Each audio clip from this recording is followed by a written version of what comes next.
Hello, friends. He's the gay advice fairy. So I decided to do a Draw My Life video. I know I'm probably a little bit late to the game, but here it goes anyway. I was born in Reston, Virginia on October 10th, 1990. That's me as a baby. My parents worked in the Foreign Service at the time. They still do. And because of that, by the time I was 10 months old, I was already moving out of the United States. For the first several years of my life, I actually didn't live in the United States at all. We went directly from the Dominican Republic to Spain to Argentina. In fact, I didn't live in the United States again until first and second grade, between living in Argentina and living in Peru. Growing up overseas definitely had a lot of benefits. I was able to not only live in, but visit lots of different countries and experience lots of different cultures, food, and music, and peoples, and I have to say I've been very fortunate to have lived this life. Of course, there were bad things too. One of the things about moving every 3 or 4 years is that you don't get to keep your friends. When I was about 5 or 6, my parents decided to get a divorce. Honestly though, I barely remember it, and it was really for the best, because now they are really good friends. When I was 10 years old, in early 2000, my mom had a surprise for me. She was pregnant with my little sister, who was born in May of that year. My school had actually scheduled a field trip for September 11th, 2001.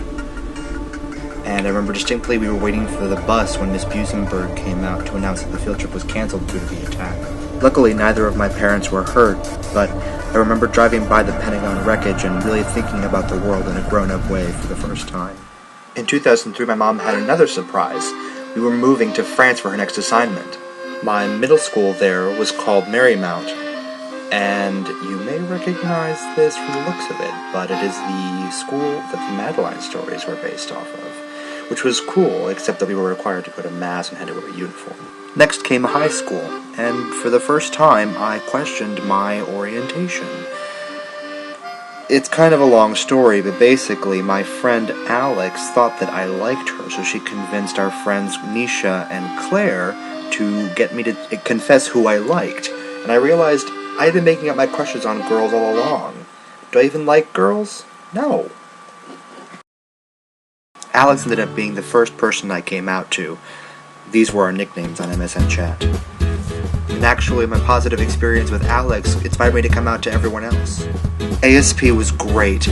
I made so many friends that it's literally impossible to list them all, and I know I'm going to be excluding people, and I hate myself for it. My time in Paris also really solidified my interest in drama, fashion, and socio-political issues. But in 2007, my time in Paris came to an end. I thought that I was moving back to the United States, and while I was excited, I was still really sad to leave a place and people that had meant so much to me. I attended Langley High School, which looked like a prison because it was designed by the same people who built the prisons for our county. Through my aunt, though, I also found out about a part-time vocational program offered at Fairfax High School nearby. So I spent half my day learning academic subjects and the other half learning about fashion and theater. It was great. And I made so many amazing friends that I realized now that trying to write lists for this video was stupid. It's the footage I have. Not a complete list at all. I graduated in 2009 from Langley and moved to San Francisco to attend Academy of Art University. It's only looking back that I see how much of my time there was tainted by a struggle with depression, which was exacerbated by an emotionally abusive relationship. And what I realize now was a gender identity crisis brought on by the fact that I couldn't wear the clothes I designed. I spent the next couple of years shuttling back and forth from different places, in and out of school, in and out of jobs. It was a really tough time. Finally, in 2012, I decided to move back home with my family. I took some classes at my local community college, and using those credits was able to transfer into George Mason University. Through Mason, I was able to see a therapist and really deal with my depression head-on, which really helped me in my studies, and now I'm double majoring in theater and psychology with a minor in women and gender studies. So basically, I'm doing a lot better now. I'm exploring my gender identity, and I'm learning to love myself and my body. So I decided to start an advice blog so that I could share some advice, love, and laughs with all of you.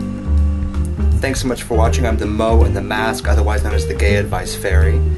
If you need advice, please feel free to hit me up on Tumblr, Twitter, Google+, or Facebook. I put out new videos every Monday and Friday, so please be sure to subscribe for great advice and other things nice. I'll see you on Monday.